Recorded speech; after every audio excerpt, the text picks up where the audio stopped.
Hashem created us to be unique, to be individual. Of course, you have to have rules, but you have to make your own way of living as a Jew, your own connection with God, for your answers for the same questions that thousands and thousands of people asked before you.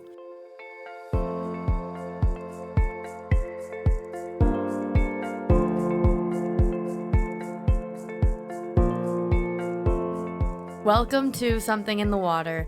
I'm Rachel, and this is my podcast about Budapest's Jewish community through interviews with the individuals who shape it. Thank you for being here. We are recording on May 5th, 2026. Today's special guest is Valeria Kuna, singer, trumpeter, rabbi in training, and leader in Hungary's Reform Jewish community. Welcome, Valeria. Thank you so much for joining me today. Hi, welcome. It's very nice to be here. Thank you for welcoming me. Of course. This is a question that I start with in many conversations to provide the picture. Can we start by you telling us what Jewish life was like in Hungary when you were growing up? I was growing up in the 80s and 90s. And, with all the system changed in the political lives of Hungary, of course, the Jewish community also changed. And everybody started to be much more open about their heritage, their connection to Judaism, or being descendants of Jewish ancestors. So when I was a little girl in the 80s, we didn't talk about religion at all. It wasn't an issue in Hungary. Everybody had some ideas about what to believe, but actually religion in general wasn't a topic. I was also very interested in this word, maybe because, we weren't talking about it, but it always had some kind of mystery, secrecy around churches, synagogues, and worshipping and belief systems. I was very, very intrigued about it, but I didn't have a proper training or anybody to ask. So when after 1991, when everything changed and Hungary got free for the first time, we had Szarvas, Jewish camps, synagogue were much more open. People started to talk about it. You are Jew? Yeah, me too. Yes, it was like a big fresh air in the community. I don't know what was the situation in Budapest. I have to be honest, because I grew up in Kecskemét. So the countryside, I think, was always a little bit different from the big city. And this is also the same situation right now, these days. But I really didn't have anybody to turn to. When I was sure that I want to be busy with my Jewish heritage and with my belief system, it was already when I was 16, 17 years old. So I actually grew up without a proper Jewish education. But I have to be honest, my mother always said that the best thing you can have in the world is to be a Jew. So I never had a doubt about that, but I really didn't know what does it mean to be a Jew. So I started to read. We had a new rabbi in the city in Kecskemét, Tamás Róna. He was a new appointed rabbi to my city. So I went there. We started to go to Kabbalat Shabbat. We started to go to learning, and we felt like we arrived. That the part that was missing from my life, it's actually made sense that I belong to somewhere. This is my past. This is my tribe. This is my future. And this is who I want to be. So growing up with a lot of questions in my head and a lot of uncertainty about what does it mean to be Jew, and then to discover what Judaism and Jewishness is about, it was a very meaningful experience. Why do you think your mom thought it was so great to be a Jew if in those early years of your childhood she didn't teach you so much about what it meant to be a Jew, only that you knew that it wasn't a bad thing? I don't know. I actually never asked her about that. For me, it was so obvious that to be a Jew is a good thing that I never really dare to actually question it. So she was very intellectual and also very spiritual. She always said that there is something so deep in Judaism, and she was very fond of books, you know, and us Jews, like the people of the book, for her it was something really tempting, and she always encouraged us to learn. And because she was a teacher, you know, this philosophy that is so deep within the Jewish tradition, to teach and to learn throughout your life endlessly. That was something that she wanted to give us. She wanted to taught us, and she wanted us to be the persons who always want to achieve more, who always want to develop themselves to be better person, or in work, or personal relationships, whatever.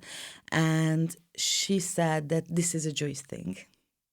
I'm not so sure that this is only a Jewish thing. So I have to admit that I met many non-Jewish people who are thinking the same and feeling the same way.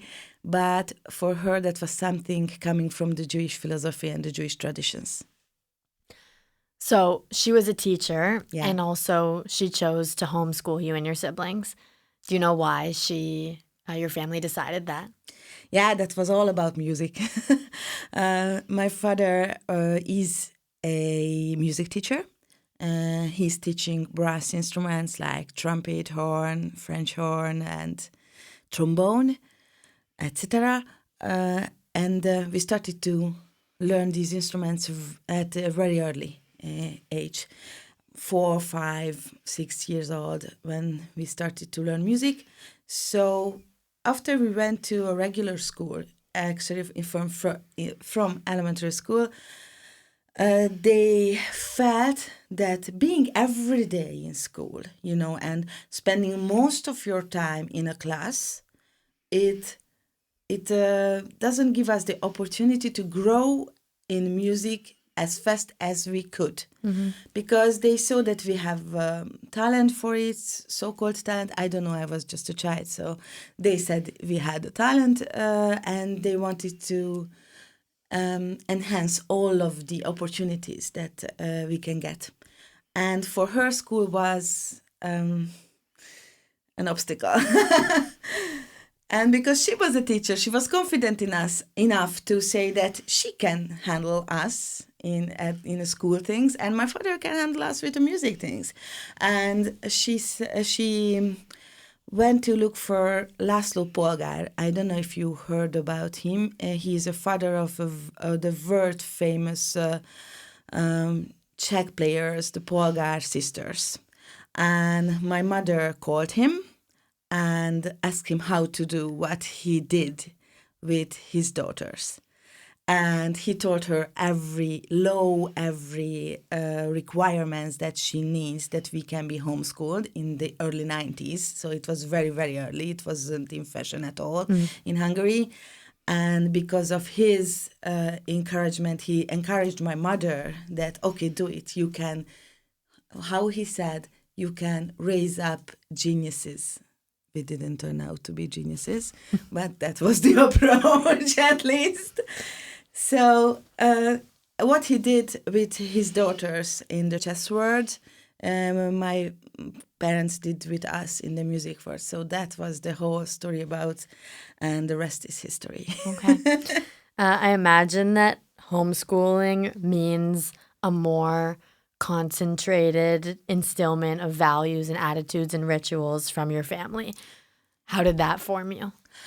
Yeah, I think when somebody is talking about homeschooling, at first it seems like it's something easier that you don't have so strict rules. You don't need to wake up in time or go to bed in time. No, that's actually the opposite. To be homeschooled and to have a very strict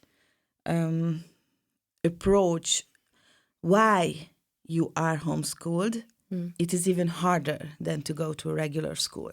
So we didn't have less to do. We had much more. And because of that, we were like mini adults in the very early ages. And I don't want to say bad things, and I don't want to complain. I don't want the listeners to feel that this is something bad that happened to us. I'm saying it was something different that happens to most of the people who are going to regular school. And regular school is fine as well, but I really love that I had the chance to learn discipline, to learn to be resilient, to learn to fight for my goals at a very, very early age. You know, when you are 6 years old and you have to decide that you want to be a singer or you want to be a world-class musician, and you know that you have to wake up every day early and 4, 5, 6 hours practicing on your instruments, it's not normal from a 6 years old. But I think that's why I can work a lot. And I don't like I don't like to feel useless. I don't know how to say it nicely, because I really don't want to complain. I like being on a holiday. I like resting. I like when I don't have to do anything. But I really love the feeling when I have a purpose. And that philosophy, that way how they raised us with my siblings, that gave us a purpose. And I think it means a lot. Without this discipline and attention, you probably wouldn't have become a cellist in the national choir at such a young age. What was life like then? Were you 10, 11? I was 11 years old when I got accepted to the academy, and it was very nice. I really loved to play on the cello. I think this is the best instrument in the world, so forgive me any other instrumentalist. Cello is the best instrument. And it was a bit tiring. It was very intense. I had a little burnout at the age of 14. And then I needed to rearrange my life and my goals. But it was very, very beautiful. It was so good to play on 3 instruments at the same time, to go to the competitions, to go to international events, and to meet with the best teachers and artists in the world. It was just like a dream. But it also had consequences, as of course. But I still cherish it like one of the best years of my life. Cool. And you, of course, continue to play music and perform today. Do you feel the same now when you play music as you did when you were a kid? Do you look at playing music the same way now as you did when you were a kid? Oh, now it's even better. Yeah. When I was a kid, I didn't know what I'm doing. Of course, on some level, I had to be conscious, but how conscious a child can be. And now that I'm adult, and this is really, truly my own decision, it gives us another layer to feel that it is something greater than me. When I'm on the stage, when I'm writing music, when I'm singing, or when I'm playing on my trumpet, especially together with my siblings and together with my band, it is something supernatural sometimes, you know. So I had doubt that I'm on the right path. I think everybody has. we are, Tell me about it. yeah, Homo sapiens sapiens, we are thinking about everything and doubting everything we ever did or gonna do. But in the end of the day, I'm actually so happy about what I'm doing, and this is an amazing feeling. I can encourage everybody to learn music and to try to express yourself through music. It's magic. It's a form of prayer. I've never really felt comfortable with music, but my podcast stuff has kind of been, I feel like, the first time that I've unlocked the creative side of me, which has been very interesting and fulfilling. This is so beautiful, and I'm so happy. Everybody needs to experience it. So it's great that you find your voice. Actually, you I have guess a that's what beautiful it's voice. about. I would like to hear you singing. Oh, that's funny. No, the other day we were joking that I was singing in the car with my friends, and they joke that they know that I'm right now thinking so much about what I want to do with my life next. And they said, okay, at least you know you're not going to be a singer. Like, Oh, no. okay, we can talk about it after. So at age 16, 17, when you started to discover Judaism on your own, Yeah. you already had lived such a intense life, like accomplished more than most people do by that age, probably had a very strong sense of identity related because of your music, because of your family. So I want to ask about those early steps to Judaism. Like, what organizations, what type of community were you connecting with? What was your first impressions of Judaism and the beginning of your journey? Yeah. I always knew that I want to work somehow in a spiritual world. I always knew at the age of 6, I already knew that I want to, I don't know the better word, don't get me wrong, somehow preach, And because I didn't know that female rabbi, that's a thing, that's something that actually exists, I thought that I have to look for this opportunity somewhere else. So I have to be honest, I had thoughts to become a Christian priestess or a preacher or something, because there I see that in the Reform or the Evangelist Lutheran churches, communities, they have female religious leaders as well. But I didn't know about that this thing exists in the Judaism and in the Jewish world as well. And then I heard about Kata Kelemen. I was 16 years old, and she started to work at Sim Shalom as the first female rabbi of Hungary. And when I read about that, I still actually right now I have goosebumps, because it was just like an enlightenment, And I felt that that is the way. That's who I want to be someday. When I always knew that I don't want to grow old on the stage. I felt that this is a very big part of my life. It is very important to me, but I don't want to vanish from this world that I did only that, only. And when I heard about Kata, I said to myself, but when I reach the age of 40, Bezrat Hashem, I will start my rabbinical studies, and I want to become a rabbi just like her. And the funny thing is that I was 40 years old when Sim Shalom asked me to lead their services. Actually.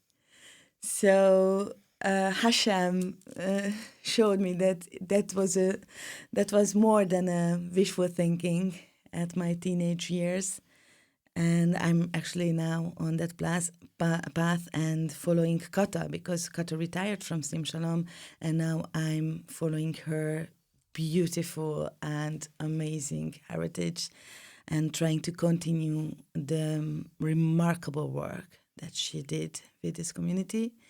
But going back to the beginning, I started to read books. I had a lot of books at home. We are the nation of the books, and my mother took it very seriously. So I was reading everything about Judaism I could get my hand on.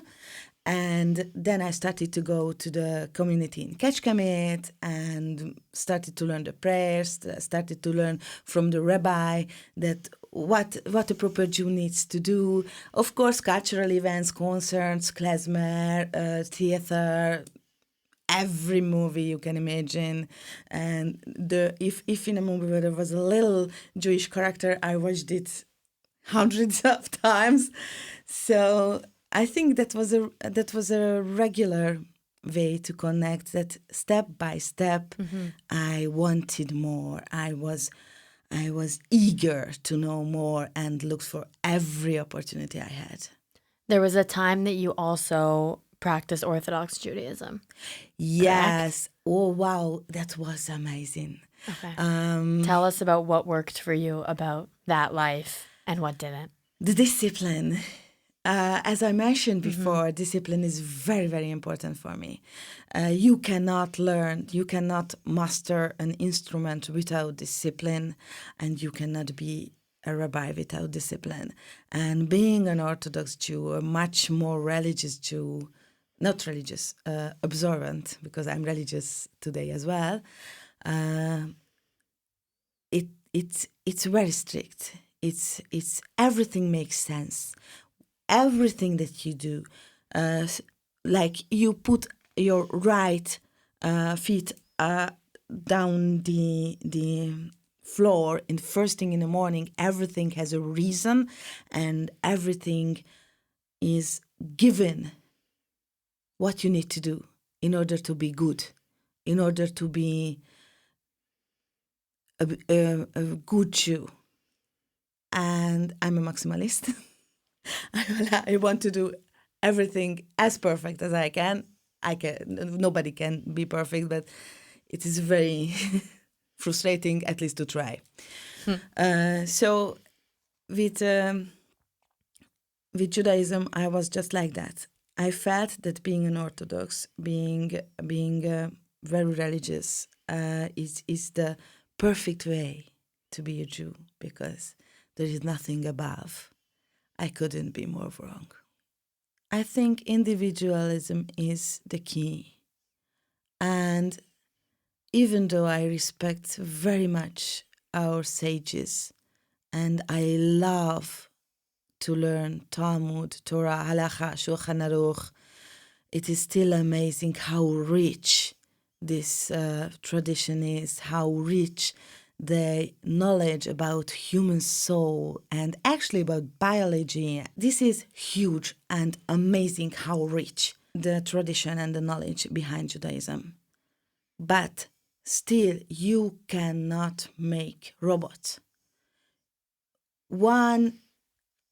Every human being is an other and a unique word. That's how we were created. Hashem created us to be unique. Hashem created us to be individual. So, of course, you have to have rules, but you have to make your own way of living as a Jew. You have to make your own connection with God. You have to look for your answers for the same questions that thousands and thousands of people asked before you. And that's why I couldn't be more wrong. Amazing. Did you believe in God as a kid? Of course. Yeah. I don't remember. I didn't believe. For me, God was just like a fact. Okay. I never ever doubted it. Is there a difference for you between religion and spirituality? Yes, totally. I don't think that in order to be spiritual, you have to be religious. Sometimes it goes together, hand by hand, side by side, but it's not a requirement. You know, you can be spiritual. You can be deeply spiritual without believing in a God or any kind of entity above us or next to us. But for me, in my spirituality, let's just go back to the individualism and for your unique way to approach faith. For me, God was something always kind of obvious. So you're studying in Italy. Why are you attending rabbinical school in Italy? I know it's partially online and not the Hungarian rabbinical seminary. I cannot enter to the Hungarian Rabbinical Seminary, unfortunately, because I'm a female. And even though worldwide it is not a big issue to have female rabbis, but here in Hungary it's still not in fashion, so to say. And of course, I can go to the Jewish University, Orge, here in Budapest, but not in a liturgical path. I cannot enter officially as a rabbinical student or a cantorial student here in Hungary. How has rabbinical school been for you so far? Wow, this is one of the best experience in my life. I'm learning a lot, and every rabbi has a different point of view about a lot of questions. Just like when you read the Talmud, there is a Mishnah, there is a basic thing, and then all around it here in the Gemara, you can read every argument, pro, contra, and this is all about. And I love it. I love how we can share our opinion respectfully, and how it gives me, just like an intellectual rush to learn about things that I already know, but I maybe never really looked them from another point of view. And these rabbis are amazing. They have so big knowledge, and but a lot of people can have knowledge and they still not be so great. But I learned it in a very young age that the people who become rabbi, they have something more than just knowledge. When every rabbi I had in my life as a spiritual leader, we were somehow connected in a spiritual level. They wrote to me messages when I felt down, even though they didn't know about anything about that, and the same here.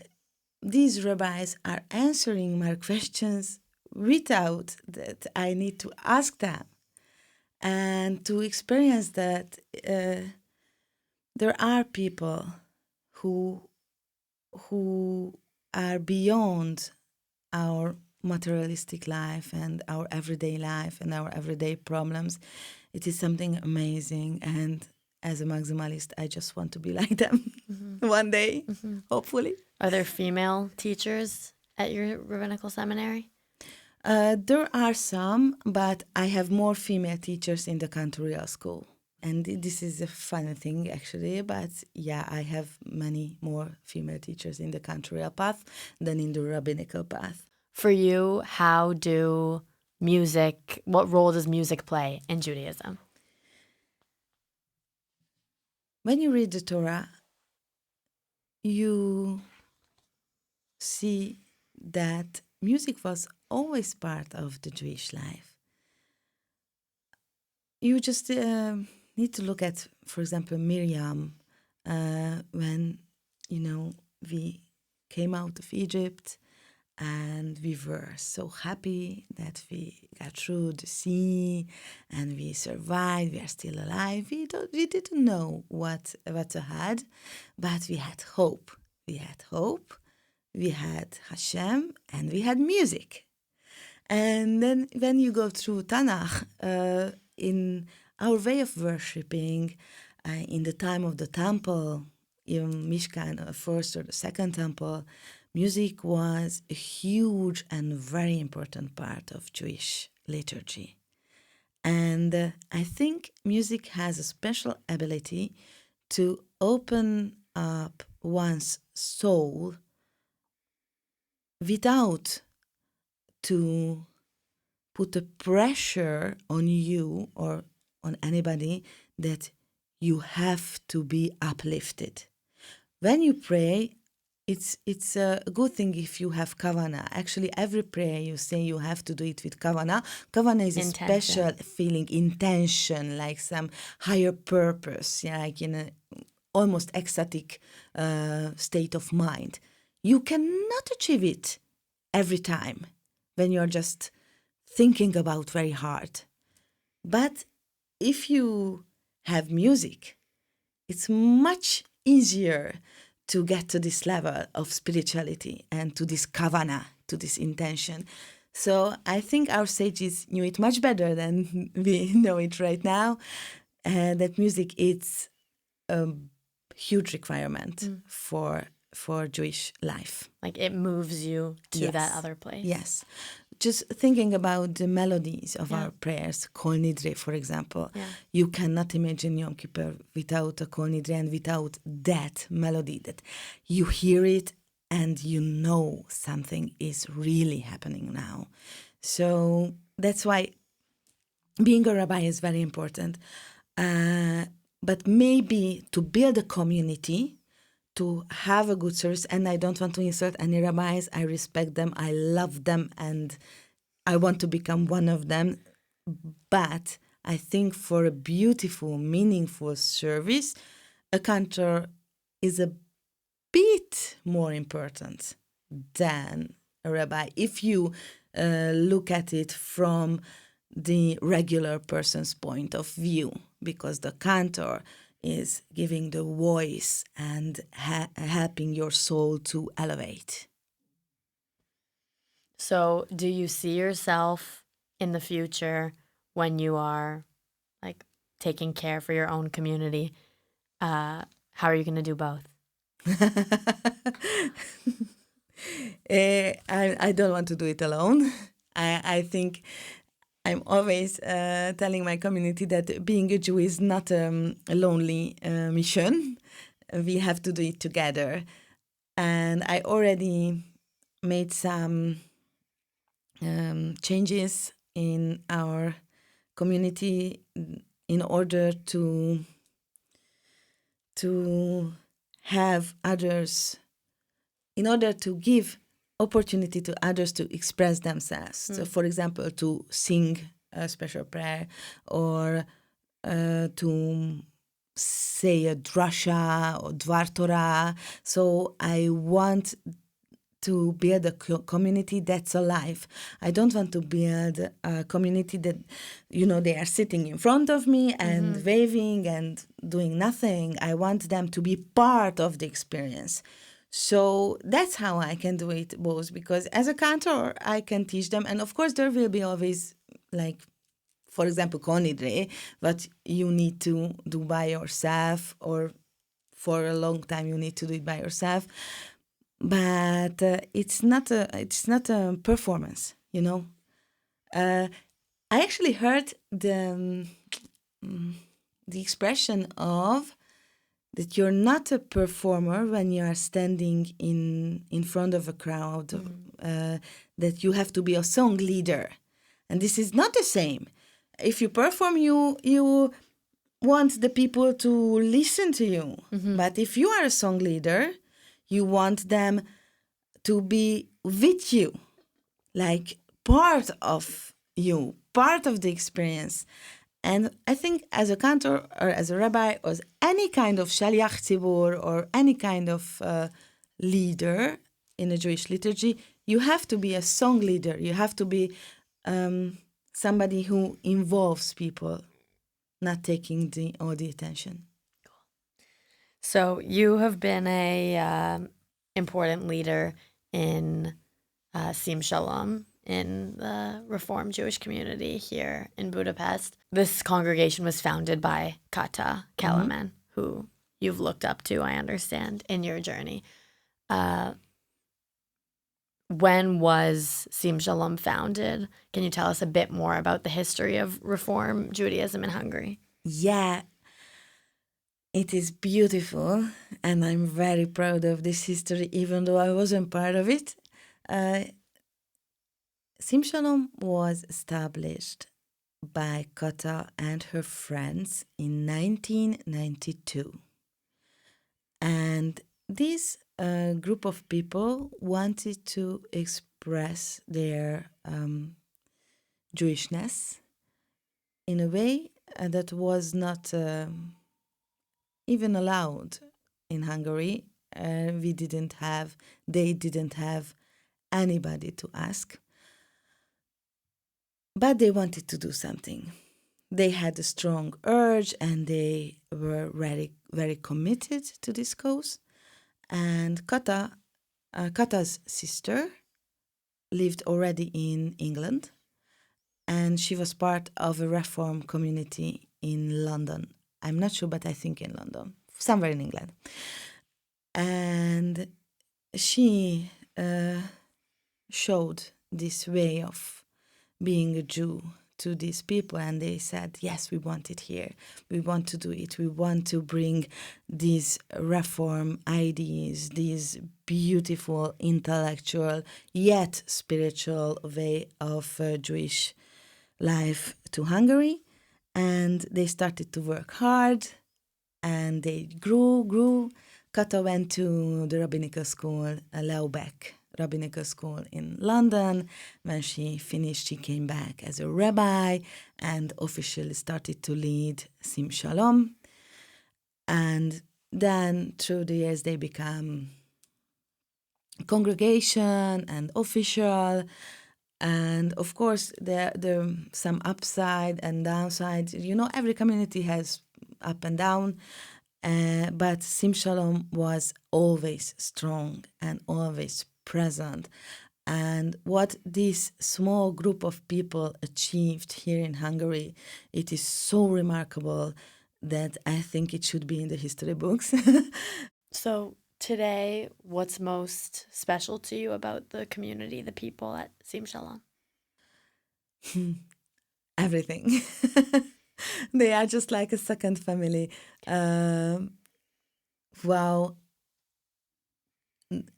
I have so many answers to that questions, and nothing gives you back the whole truth because it's so complex. How we are there for each other, how we are holding each other, how we are worshipping, how we are learning together, and how we are cleaning the synagogue together and preparing for holidays together. And a lot of times we are spending our free time together because it's a strong community. It's not just something that I go there every Friday and spend there 1 hour. No, for the base of the community, it is actually a lifestyle, and it gives us a form of security. It gives us small space in this huge world that is ours, and we want to share it with others.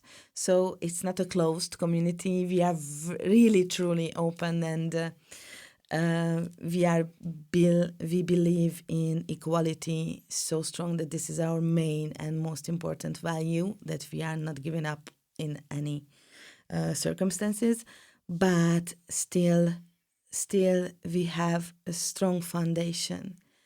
And you can come when you are happy, you can come when you are sad, and you will feel at home. And I'm so grateful for these people that I have in this community.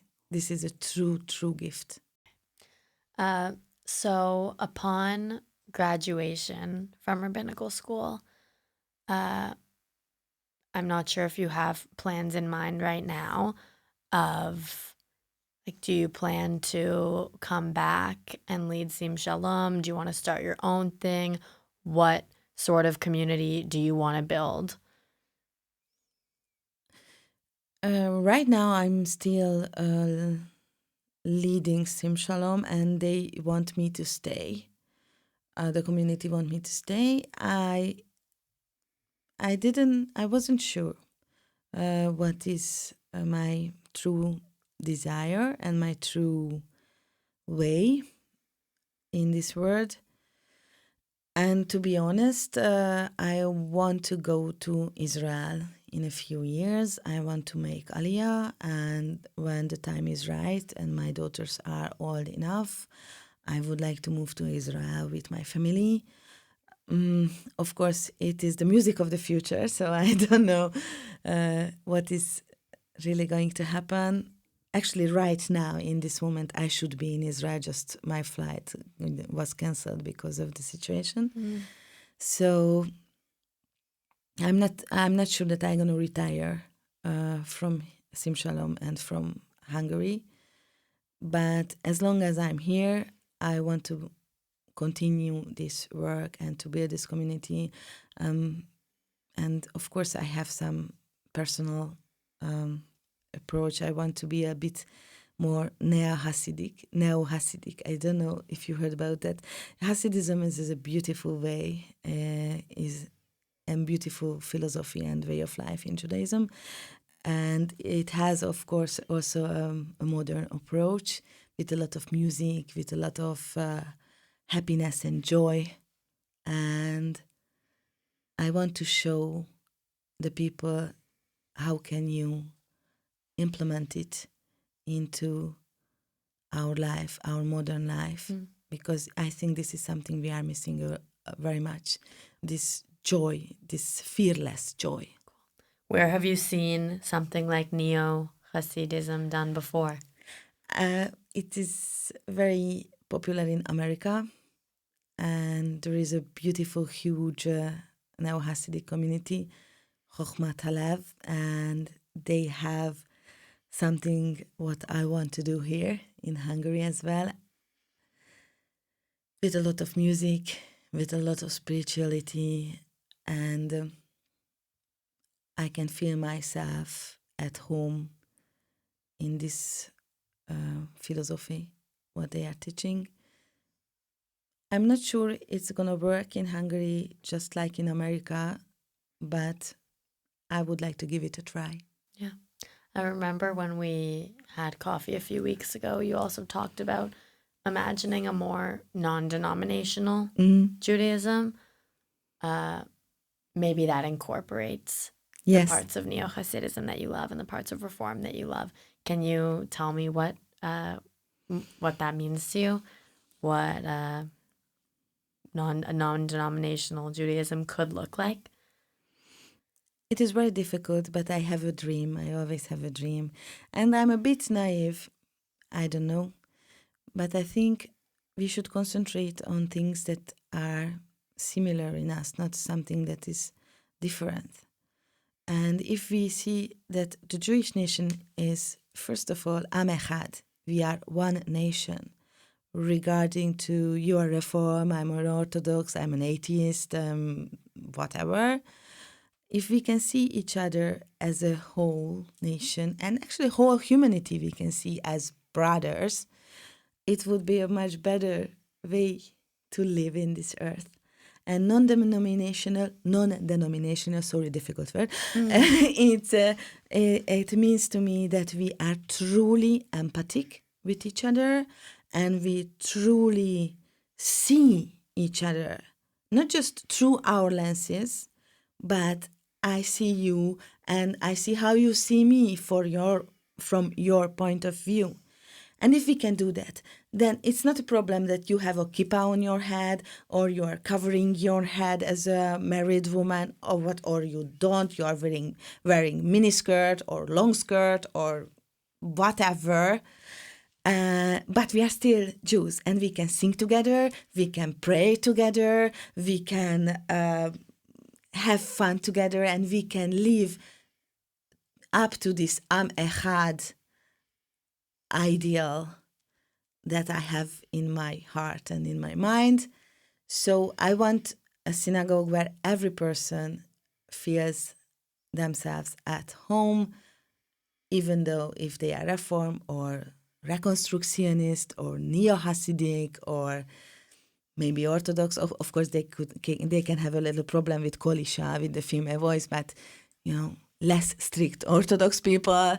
So I want to be, for me, inclusivity is about it. I do not exclude you because you're Neolog, and I hope you will not exclude me because I'm Reform or Neo-Hasid or whatever. Let's just be Jews. This dream of yours, do you see that do you want this to happen in a synagogue, traditional congregation setting? Do you ever think about like the non-traditional Jewish spaces and like other sorts of environments that this community could come out of? Yeah. What I said about Sim Shalom, that it has a beautiful history, it also has, it also gives you less space to move around. If when I'm leading Sim Shalom, I'm leading traditional Reform community, and I have to do everything according to that. So this dream of mine, I'm not sure I can do it in the framework of Sim Shalom, but I can do it as an individual. Yeah. And I already have some events that I organized or organized, so I already had some events like that. It's not something that I worked a lot on because I didn't have time. First of all, I want to finish the rabbinical school. This is the first. And then when this burden is not on my shoulder, then I can move on with these dreams. And I'm not sure it's going to be in a synagogue. Of course, I have ideas how a non-denominational synagogue could or can look like, but I don't see it happening in the next few years here in Hungary. I can imagine it much more well in another setting, like in a community house or even in a forest, or just like last time when I had a Kabbalah Shabbat in my own garden. So I can imagine that it's something underground. I'm not renting a synagogue and now it's a non-denominational synagogue and let's fill it up. No, we have to build a non-denominational community, and then from the ground we have to grow up. Cool. Back to the Israel conversation for a second. What role has Israel played in your Jewish identity, and how did you start to feel connected to Israel? Well, that was love at first sight, literally. And I like to be Hungarian, of course. I'm very proud of our language. Hungarian language is beautiful. We have a lot of talented people in our history, and Hungarian culture is very rich. But when I went to Israel, I couldn't stop crying. I felt that my soul has arrived, finally, something that was missing always from my life, that I didn't find my place in this world. It's just vanished at the same time when I stepped on the land of Israel. So I'm a very big humanitarian. I'm not speaking about the politics of Israel. I'm speaking about the land of Israel and the nation of Israel. And I'm a big Zionist in that matter. And I feel that this calling that I have to live in Israel, and that my purpose is to live in Israel, and my soul is complete only there, only in Israel. It's something beyond me. It's something beyond my every other ambition. So I think my heart is always in Israel. I have a lot of Israeli friends by now. For most of them, religion plays little to no role in their life.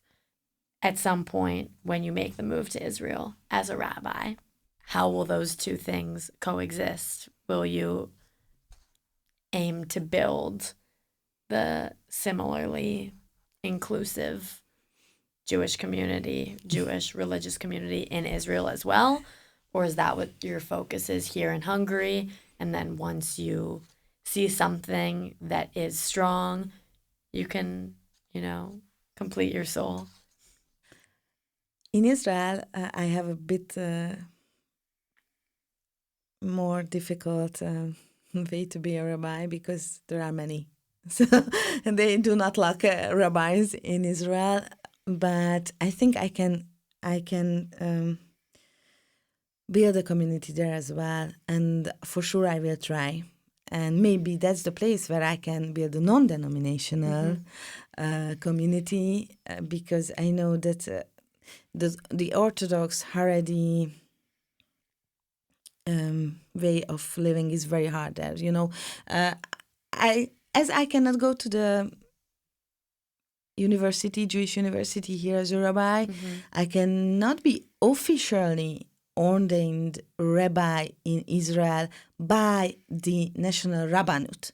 I can learn to be a rabbi in Israel. I can work as a rabbi in Israel, but it's not as official as the main Rabbanut. Okay. Actually, I think last week they had the first exam for female so-called rabbis. So there is hope. There is hope. You can see the light in the end of the tunnel, even in Israel, but it is a very, very long way. But to build a community in Israel, I think it's of course possible, and I will certainly try. So they are ordaining female rabbis in Israel before Hungary. Yes, but in the Reform communities, not like in the official main Rabbanut. Yeah. So in Judaism, like one of the things that you connect to about Judaism is that you thrive in the discipline of things. Yes. Of music, Judaism. Are there any other aspects in your life that you are this committed to, disciplined about? Yeah, motherhood. Ask my children. Don't. Family, of course. Okay. That I'm working with my siblings, and family is something I am unapologetical about, and they are the most important to me. When they need me or I need to do something for them, there are no questions asked, and I think this is the biggest part of my life: being a mother and being a sibling, being a family. I also come from a family I have 3 younger siblings, and when you grow up in that team, it's of course a huge part of you. I noticed that the footer of your email includes these 4 words: music, ritual, presence, freedom. Yes. And I'm curious about how these things connect for you. How in discipline, in ritual, you find presence, you find freedom. I think you can experience true freedom only if you have discipline. It seems to be something not logical, but if you can do everything, you have no boundaries. You just melt away. You can experience the true meaning of freedom if you know what does it mean not to be free. You can also think about the Jews in Egypt. They were slaves in Egypt, and they had to have this experience in order to willing to accept the freedom that Hashem gave them in those days. And I think it's the same here in our life, in our everyday life. It's not a wonder why we need to play every year on the Seder like we are the slaves who are coming out of Egypt. Every year we are coming out of our own Mitzrayim, from our own slavery, from our own fears. And we have to be faithful, we have to be brave in order to be free. And I think discipline is a huge part of this experience, and that's how these two comes together, at least for me. Ritual, I think everything is a ritual. And this is another thing I admire about Judaism, that we have a ritual for everything. A religious Jew, it's for a religious Jew, it's good to say at least 100 brachot, blessings, per day. So imagine, whatever you do, you sip water, you are drinking a tea or coffee or eating or brushing your hair or putting on a new clothes, and you are thinking about, wow, such grateful I am. And this is also ritual to say a Modéani in the first day in the morning when you open your eyes, that, oh, I'm so grateful that you gave me back my soul and you let me live another day on this beautiful earth. So, and if you think about these rituals, you do these rituals, it leads to the other thing, presence. You know, and in English, it actually sounds really good that past is a history, a future is a mystery, and today is a present, presence. It's a true gift. In Hungary, we don't say it so beautifully, but actually in English, it's perfect. And when you do with everything with gratitude and you put energy and intention to these rituals, you will be present and you will be free. So that's how it goes for me. Thank you. That was a great explanation. Love that. I was at Sarvash last weekend and we did for a seminar, and we did one session that I participated in was about holiness in Judaism and who is holy and what does it mean to be holy. And it was really interesting reading about like the mitzvah and what we're commanded to do, and that each one of us has the power to be holy. For you in your rabbinical leadership, how do you understand holiness? What does it mean to be holy? How can we all be holy? Holiness is a very big question in Judaism, and we really think and teach that everything can be holy. And I think this is a very, very philosophical question for me, because I can see holiness in, as just as I said before, in every aspect of life. Even though you're driving your car and your windows are down and you are feeling the wind on your face, it can be holy. But it can be also very profound and very simple and even not so nice when you are doing it with a bad intention or in a bad mood. So I think holiness is something that we had an opportunity to achieve every minute, because with Shekhinah, with Ruach, Nefesh, or any form of Jewish spirit that we got from Hashem when He created Adam and Eve, we have the potential to be holy, but we need to work on it. So I'm not saying that everything is holy in general, but I say that everything can be holy with intention. How do you hope, dream to contribute to Hungary's Jewish community? I hope that I can show other small or teenage children that they can achieve their dreams in a rabbinical way here in Hungary, regarding that they are little girls or whatever. So I want to be a sort of example for the younger generation, and I want to show them what true equality means in the way of Jewish lifestyle. I want to show them that being religious is not something you need to hide, because it's not something shameful to have faith. And I want to strengthen the image of the reform and progressive Jewish lifestyle congregations here in Hungary. that most of the Jews here in Hungary don't know what reform means. They actually don't know what we are doing. They think that we don't even pray. We don't know what a Shema is or an Amida or just the very, very basic things. It's not true.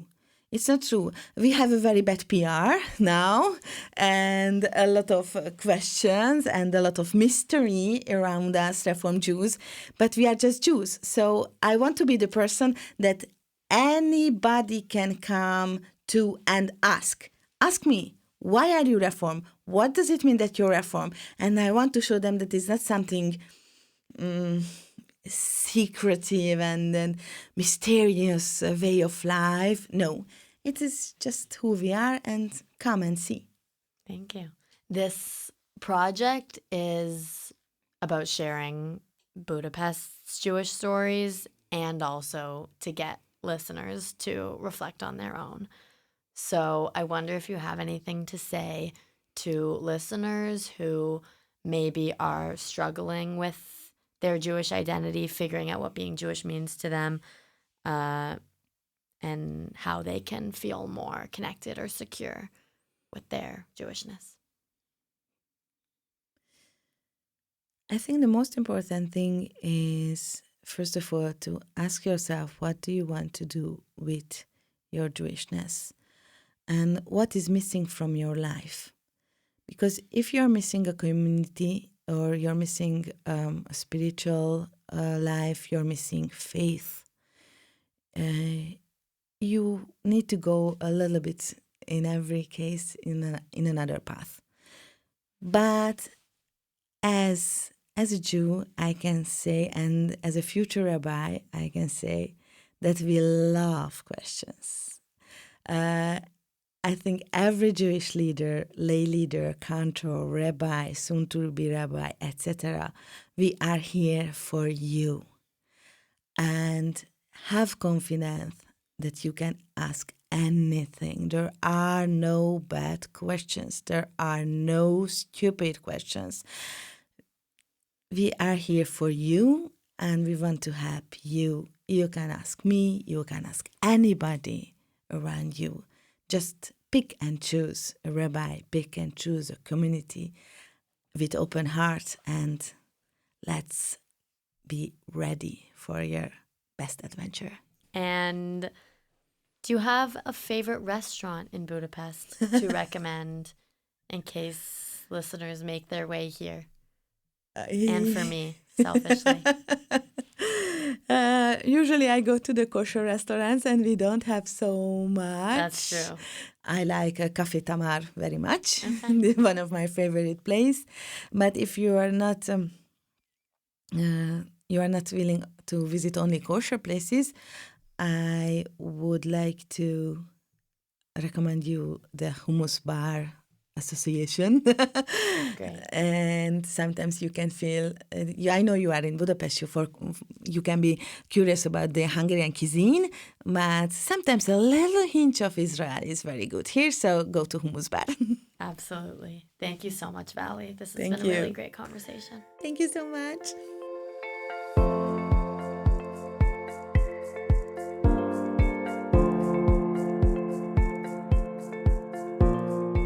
Thank you for listening to today's conversation with Valeria Kuna. If you like this conversation, check out the recent episodes with Barna Sass, with Sonia Komarotsi.